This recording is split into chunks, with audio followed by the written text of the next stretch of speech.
En Mateo 5:17 dice: no penséis que he venido para abrogar la ley, o sea, la Torá o los profetas. No he venido para abrogar, sino para cumplir.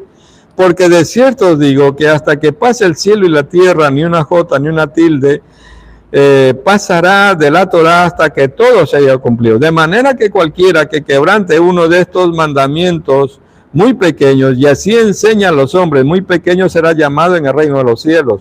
Mas cualquiera que los haga y los enseñe, este será llamado grande en el reino de los cielos. Amado, cualquiera que enseñe a transgredir los mandamientos y así enseñe, que no enseñe los verdaderos mandamientos de nuestro Padre Celestial, dice que va a ser llamado muy pequeño.